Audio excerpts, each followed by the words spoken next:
비 오는데 오시느라고 고생하셨습니다. 제가 아침에 한 6시쯤, 6시 반쯤 교회 나와서 올 때는 비가 한 방울 두 방울 내리고 있었는데 어느 순간 교회 안에 있으면 잘 몰라요. 뒤에 소리가 잘 안 들려서. 근데 정말 하늘이 무너진 듯이 비가 오는데 이렇게 가까운 분들 특히 오실 때 많이 고생하셨을 것 같아요. 아까 우리 광고 때도 잠깐 인사하긴 했는데 우리 옆에 분 잠깐 한번 보실래요? 비에 젖고 오진 않으셨는지. 뽀송뽀송하게 왔으면 차 타고 왔을 수도 있고 그럼 좀 빌려 타자고 하셔도 되고. 근데 우리 옆에 계신 분, 같이 오신 분들, 옆에 계신 분들 보면서 우리 한 번만 더 이렇게 인사하면 좋겠어요. 비 오는데 오느라 수고하셨습니다. 네. 갈 때는 비가 좀 그쳤으면 좋겠는데 우리 여러분들 비가 오더라도 안전하게 하나님께서 우리 오가는 길 지켜주시기를 바랍니다. 여러분은 혹시 좋아하는 성경 구절 말씀이 있으세요? 우리가 보통 성경 요새는 이걸로 보잖아요. 네, 이렇게 별로 찾아보지 않고 예전처럼 말씀을 암송할 기회도 잘 없고 이러다 보니까 그래도 뭔가 내가 암송할 생각 없었는데 내 마음에 이렇게 쏙 들어온다든지 마음에 새겨진다든지 눈에 잘 띄는 그런 성경 구절 말씀이 있으세요? 여기 두 분은 있대요. 여기 두 분이 있다고 하시는데 우리 어렸을 때 만약에 신앙생활을 어렸을 때부터 교회에서 하신 분들이라면은 교회에서 항상 이 말씀은 되게 막 암송을 되게 많이 시킨 구절들이 몇 개 있어요. 대표적으로 이거 있죠. 하나님이 세상을 이처럼 사랑하사 독생자를 주셨으니 이는 저를 믿는 자마다 멸망하지 않고 영생을 얻게 하려 하심이라.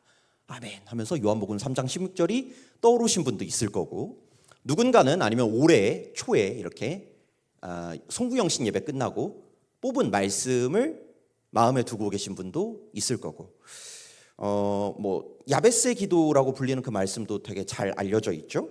이건 제가 좀 길어서 암송을 못했는데, 야베스가 이스라엘 하나님께 아뢰어 이르되 주께서 내게 복을 주시려거든 나의 지경을 넓히시고 주의 손으로 나를 도우사 나로 환난을 벌이소서 내게 근심이 없게 하옵소서 하였더니, 여기까지는 그럴 수 있는데 뒤가 너무 좋죠. 하나님이 그가 구하는 것을 허락하셨더라. 하나님 땡큐. 아주 이런 말씀도 좋고, 제가 얼마 전에 누구랑 이렇게 좀 교제할 일이 있었는데 그분은 이렇게 일하시다가 순간 그 일하는 그 직장에서, 교회 말고 직장에서 이 말씀이 떠오르셨대요. 빌립보서 4장 13절 말씀이에요. 아시는 분 계세요? 네, 몇 분 아시는데 빌립보서 4장 13절은 이런 말씀이죠. 내게 능력 주시는 자 안에서 내가 모든 것을 할 수 있느니라. 저도 어렸을 때 제 책상 앞에 딱 이렇게 있었어요. 그래서 공부할 때마다 어머니가 보라고 붙여놓으셨었는데 요새 100점 맞을 수 있어 하면서 이런 말씀들이 다 있을 것 같아요. 하나쯤은, 한 번쯤은 있었을 것 같은데, 특히 요한복음에 보면은 우리가 뭔가 특별히 좋아하는 그런 말씀들이 많이 나와요. 요한복음 보면 많이 나오는데 제가 그중에 오늘 하나를 여러분들한테 좀 소개해 드리려고 해요. 요한복음 15장 7절 말씀입니다. 이건 앞에 없어요. 요한복음 15장 7절 말씀이 어떻게 써 있냐면요, 너희가 내 안에 거하고 내 말이 너희 안에 거하면 무엇이든지 원하는 대로 구하라. 그리하면 이루리라. 라는 아주 마음에 잘 와닿는 말씀입니다. 기독교인만 마음에 와닿겠어요? 이거 보는 그냥 사람들도 마음에 와닿을 것 같아요. 만약 이 말씀을 무엇이든지 원하는 대로 구하라 그리하면 이루리라 라는 이 말씀을 내가 송구영신 예배 마치고 새해 말씀으로 뽑았다면 올해는 좀 되나? 싶은 생각이 들 수도 있고, 만약에 진짜 진지하게 취업 시험을 준비하는 친구라면은 마음에 큰 위로와 격려를 받을 수도 있겠죠. 만약에 시험 준비하다가 오랜만에 직장일 하다가 오랜만에 교회 딱 나왔는데 목사님의 오늘 설교가 요한복음 15장 7절 말씀이야. 뭐지? 하는데 설교 말씀도 들으니까 너무 좋아. 그러다 집에 가서 성경 어플을 켰는데 오늘의 말씀으로 또 요한복음 10장 7절이 또 무엇이든지 원하는 대로. 주님 지금인가요? 라는 생각이 들 법한 이런 말씀들이 있죠. 구하는 대로 주신다고? 대박인데 이런 반응이 나올지도 모르겠어요. 그리고 그런 말씀 중 하나가 바로 오늘 우리가 같이 읽은 요한복음 14장 14절 말씀입니다. 제가 방금 소개해드렸던 15장 7절과 굉장히 유사해요. 우리 14절 말씀 다시 한 번만 보여주시겠어요? 짧죠? 임팩트는 매우 강합니다. 우리 14절 말씀 앞에 보시고 다시 한 번은 같이 읽어보면 좋겠어요. 함께 읽어볼까요? 내 이름으로 무엇이든지 내게 구하면 내가 행하리라. 아멘. 어렵지도 않아요. 이해하기도 쉬워요. 무슨 말인지도 알아듣겠어요. 그리고 저 말씀을 보고 있는 내 마음에 구하고 싶은 그 무언가들이 막 떠오릅니다. 여러분, 근데 우린 이 말씀을 보면서 좀 이상하다는 생각을 해야 됩니다. 뭔가 이상해야 돼요. 일단 진짜 무엇이든지 구하면 행해 주실까?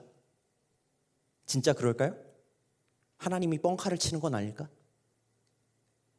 아이, 설마 하나님이 그러셨는데, 말씀에 그렇게 써 있다는데 이게 거짓말은 아니겠죠. 당연히 행하시겠죠. 그러면 지금 죄송해요. 항상 우리 맨 앞에 우리 회장님이 앉아 계셔서 저랑 제 앞에 있는 여기 있는 회장님이 우리가 뭔가 같은 시험을 보고 있다고 합시다. 저도 1등을 하게 해달라고 기도하고 우리 회장님도 1등을 하게 해달라고 기도했어요. 자, 그럼 하나님은 누구를 1등으로 해주셔야 할까요? 그래도 제가 목사니까 저를 1등 해줘야 하지 않을까요? 아니요. 네. 목사니까 좀 양보하고 회장님 1등을 해야 할까요? 네. 아니요. 더 좋은 방법도 있어요. 공동 1등이 하는 방법이 있잖아요. 그럴 줄 알고 그 다음 질문을 준비했죠. 여러분, 제가 빙그레 바나나 우유를 참 좋아해요. 단지로 생긴 그 물건 있죠? 그거를 참 좋아하는데 제가 이거를 마시다가 근데 생각보다 이게 가격이 조금 만만치 않아요. 요새 조금 더 오른 것 같아. 물가 상승 때문에. 이제 거의 2,000원? 뭐 이런 것 같은데 그냥 사면. 근데 제가 이걸 먹다가 하나님께 기도를 해요. 하나님 무엇인데 구하라고 하셨으니까 기도를 해요. 하나님, 제가 이걸 먹는데 성경에 막 그런 얘기 있거든요. 먹어도 떨어지지가 않고 오병이어가지고 5,000명 먹고 막 이런 얘기가 있으니까 이제 저도 기도를 하는 거죠. 하나님, 제가 이걸 먹을 때 제가 안 보는 그 자리에서 하나님이 바나나 우유를 이렇게 다시 채워주는 거예요.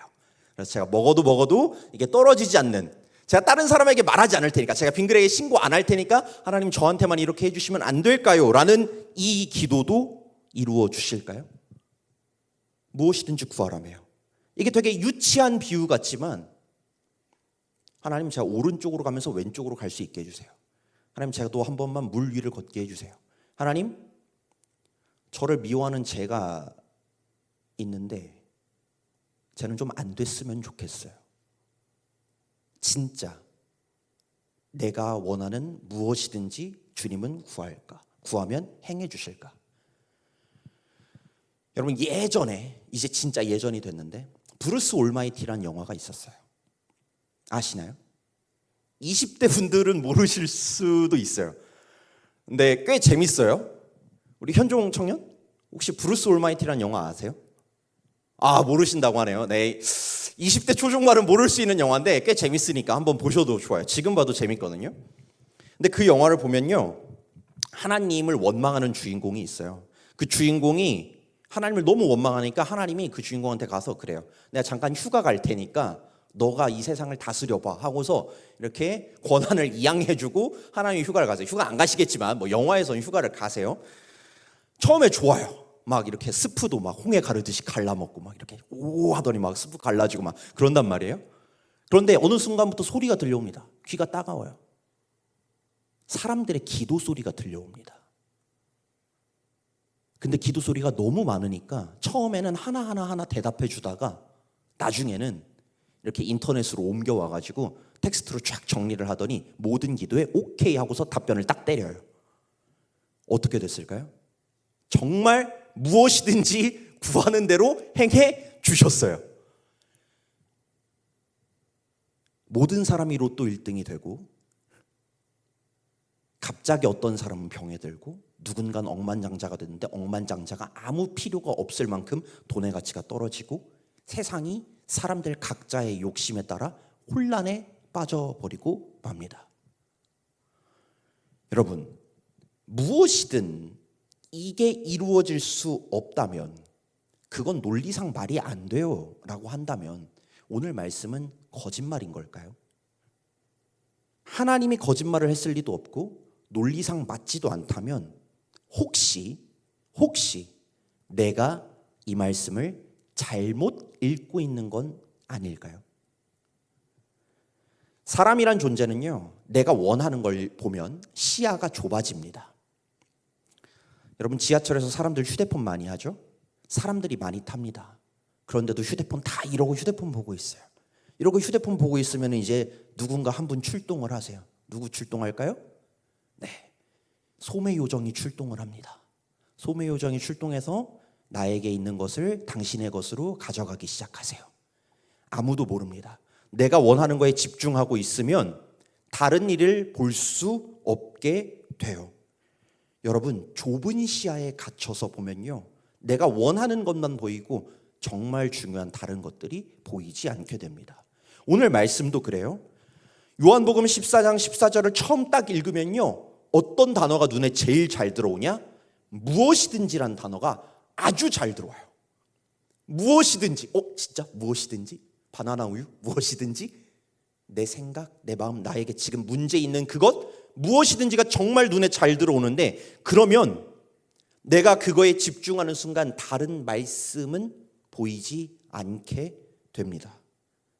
무엇이든지라는 단어를 본 순간 이제 말씀에서 환승하는 거죠. 뭘로? 내가 하고 싶은 것들로. 그러고 나면 말씀이 보이지 않는 현상에 갇혀버리게 돼요. 오늘 말씀을 우리가 그렇게 읽진 않았을까요? 우리 한 번만 좀 넓은 시야를 가지고 무엇이든지라는 그 단어에서 좀 벗어나서 말씀 전체를 한 번만 더 보면 좋겠어요. 우리 14절 말씀 한 번만 다시 보여주시겠어요? 가운데에 너무 잘 보이죠? 무엇이든지 너무 잘 보이는데 저게 너무 집중하지 말고 그 양 옆에 무엇이 있는지 다른 말씀에 좀 집중해서 시야를 넓게 가지고 우리 한 번만 더 읽어보겠습니다. 시작. 내 이름으로 무엇이든지 내게 구하면 내가 행하리라. 아멘. 오늘 말씀에 무엇이든지라는 그 단어 앞에 예수님께서는 한 가지 단서를 붙이십니다. 바로 내 이름으로라는 말이에요. 예수님께서 구하는 대로 행해 줄 거야. 뭐든 좋아. 근데 뭘로? 내 이름으로 구하는 것들이라고 분명하게 얘기하세요. 그럼 내 이름으로 구한다는 게 뭘까요? 내 이름으로 구한다. 우리 다 예수님의 이름으로 구하죠? 기도할 때 예수님의 이름으로 기도합니다. 아멘 다 이러잖아요. 그 말 했으면 그럼 이루어져야 할까요? 여러분, 예수님의 이름으로 기도한다라는 건 예수님을 통해서만 하나님께 갈 수 있기 때문이기도 한데, 동시에 예수님의 이름을 우리가 쓸 수 있다라는 건 이런 의미도 있어요. 우리 청년분들이 만약에 누군가의 이름을 쓸 상황이 있으신가요? 내 이름 말고 누군가의 이름을 쓸 상황. 뭐 이런 상황이 있을 수 있죠? 직장 다니시는데 누구랑 같이 일을 해야 돼요? 가서 얘기합니다. 저 이거 이렇게 하려고 합니다. 라고 해요. 그런데 옆에 있는 사람이 딱 보더니 막 이래. 이거 누가 이렇게 하라고 했어요? 누가 일을 이렇게 하지? 난 모르겠네. 굉장히 한 대에 이렇게 쓰다듬어 주고 싶은 표정으로 일을 누가 이렇게 하죠? 라고 얘기하는 사람이 있어요. 네, 고생합니다. 우리 직장 다니시는 청년분들 고생하세요. 그런데 만약에 그 일을 시킨 분이 사장님이었다고 합시다. 그럼 어때요? 그 말을 들어도 기분 나쁠 필요가 없죠. 물론 기분은 좀 나쁘지만 그 말 듣고 한마디 해줄 수 있죠. 누가 일 이렇게 하라고 했어요? 라고 하면은 한마디 하면 됩니다. 사장님이요. 할 말이 없어집니다. 여러분, 이름을 빌려온다는 건 이런 겁니다. 내가 누군가의 이름을 댄다는 건요, 그 존재의 권위를 빌려오는 겁니다. 누가 일 이렇게 하라고 했어요? 사장님이요. 사장님의 권위가 그 일을 가능하게 합니다. 우리도 많이 해요. 많이 했어요. 뭐 지금은 별로 안 하지만 어렸을 때 다들 많이 해보셨어요. 여러분 다 이름 대면서 맹세해 보셨잖아요. 내가 뭐 걸고. 누굴 걸어요? 막 아버지 걸고 형 걸고. 한 번도 허락 맡은 적 없는데 누구 이름 다 대면서 뭐 걸고 맹세할 수 있다는 거 우리 다 해봤어요. 그게 어떤 거예요? 나는 힘이 없지만 그 사람의 힘을 빌려오는 거죠. 우리 잘 아는 최민식 씨 연기도 그렇잖아요. 경찰서 끌려가니까 뭐라고 해요? 누굴 소환해요? 네, 느그서장을 불러옵니다. 느그서장이랑 뭐 했어요? 밥도 먹었고 사우나도 갔고 할 거 다 했어 라고 하니까 할 말이 없어집니다. 여러분, 누군가의 이름을 댄다는 건요, 다른 게 아니라 내가 그 사람과 뜻이 같고 그 사람과 내가 같은 편이야, 내가 그 사람과 한 편이야 라는 뜻입니다. 그래서 그 사람이 나의 뒤를 봐주고 있어. 이걸 하는 건 내 뜻이기도 한데 사장님 뜻이기도 해요.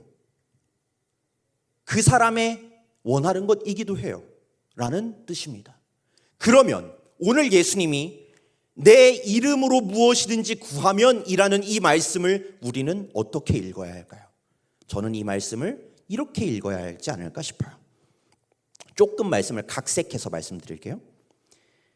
예수님의 이름을 대고서 내가 예수님의 편에 서서 무엇이든지 구하면 이루어 주신다. 다시 한번, 예수님의 이름을 대면서 내가 예수님과 같은 편에 서서 무엇이든지 구하면 예수님께서 이루어 주신다. 내가 주님과 한 편에 선 상태라면 무엇이든지 구하는 대로 이루어 주신다라고 하시는 거죠. 여러분, 성경에 그랬던 인물이 있습니다. 다윗입니다. 다윗은 골리앗과 싸웠습니다. 다윗이 골리앗과 싸우러 나갈 때 뭐라고 하면서 싸우러 나가나요? 와 하면서 나가지, 뭐 그랬을 수도 있겠지만, 네, 군가를 부르면서 갔을 수도 있겠지만, 다윗은 분명하게 여호와의 이름으로 나간다라고 외치며 골리앗과 싸우러 출정합니다. 여러분, 다윗이 키도 작고 체격도 왜소했고 무기도 부족했지만 골리앗과 싸워 이길 수 있었습니다. 다윗이 이길 수 있었던 비결은 그가 그냥 이기게 해달라고 기도했기 때문이 아니라 주님의 이름을 댈 수 있을 만큼 그가 주님의 편에 서 있었기 때문입니다. 그럼 이제 이걸 우리의 상황과 나의 현실로 가져와 봅시다. 여러분, 내가 주님께 무언가를 구할 수 있습니다. 있습니다. 우린 주님의 자녀니까요. 그럴 권리가 있습니다. 좋아요. 그런데 구하기 전에, 구하기 이전에 나는 예수님의 편에 서 있나요? 나는 진짜 나 예수님과 같은 편이라고 예수님의 이름을 댈 수 있나요? 내가 지금 기도하고 구하는 것들이 예수님과 같은 방향에서 같은 목적을 가지고 같은 마음으로 하는 것이라 이야기할 수 있나요? 이 사실은 우리가 오늘 읽은 14절 바로 앞에 있는 13절을 보면 확실해집니다. 우리 이제는 그 앞에 있는 13절을 한번 보여주세요. 무엇이든지 구하라는 그 말씀 바로 앞에 예수님께서 이렇게 얘기를 하셨습니다. 너희가 내 이름으로 무엇을 구하든지, 똑같죠? 내가 행하리니. 거의 완전히 똑같아요. 근데 위에 말씀은 이게 있어요. 이는 아버지로 하여금 아들로 말미암아 영광을 받으시게 하려 함이라. 지금 구하는 그것이 주님께 영광이 되는 것인가? 주님께 영광이 되는 것이라면 무엇이든지 구하라. 그리하면 이룰 것이라 얘기하십니다. 예수님의 이름을 대고 기도하는 것들, 예수님과 같은 편에 서서 기도하는 것들, 그래서 그것이 하나님께 영광이 된다라고 얘기하세요. 여러분, 지금 내가 하려는 그 일, 그 시험, 풀려야 하는 그 문제, 견디기 힘든 그 어려움, 잘 풀려야 하는 그 상황이 단지 나만의 욕심이나 나의 생각만이 아니라 하나님께서도 기뻐하시고 이게 풀렸을 때 하나님께서도 영광 받으시는 것인지를 우리는 고민해 봐야 합니다. 하나님 너무 욕심쟁이 같지 않으세요? 하나님 좋은 것만 기도하려고 하고 나한테 좋은 건 안 이루어 주시고, 이런 생각이 들 수도 있죠. 나에게 좋은 것, 하나님에게 좋은 것, 하나님한테 좋은 것만 구하라고 하는 것 아닌가? 그럴 수 있어요. 그런데 여러분, 나에게 진짜 필요하고 좋은 것은 나보다 하나님이 더 잘 아십니다. 하나님께서는 우리 인생을 머리털까지 세신 바 되었다고 얘기합니다. 그런 주님께서는 나에게 진짜 필요한 게 무엇인지, 나에게 가장 좋은 것이 무엇인지 잘 아시는 나의 창조자세요. 그러니 그분께 영광이 되고 그분이 기뻐하는 것이라면 그것은 나의 삶에도 복된 것이 아닐 수 없습니다. 여러분, 오늘 제가 말씀 노트 중간에 써놓은 게 있죠. 글씨체 다르게 써놓은 것, 우리 그거 한 번만 읽어볼까요? 중간쯤에 글씨체 다르게 써놓은 거 한 번만 읽어보겠습니다. 시작. 구하기 전 나는 하나님 편인가요? 우리 한 번만 더 읽어볼까요? 시작. 구하기 전 나는 하나님 편인가요? 주님이 이 질문이 우리에게는 가장 중요합니다. 무엇을 구하느냐는 생각보다 중요하지 않습니다. 무엇이든지 하라고 했잖아요.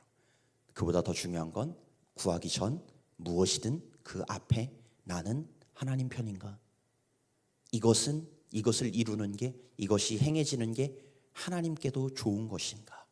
그것을 고민해보고 기도할 수 있는, 그리하여서 여러분들의 삶 속에 하나님께 영광이 되고 동시에 여러분들의 인생에 가장 복된 것을 얻을 수 있는 우리 모든 새벽 이슬 청년들 되시기를 간절히 축원합니다.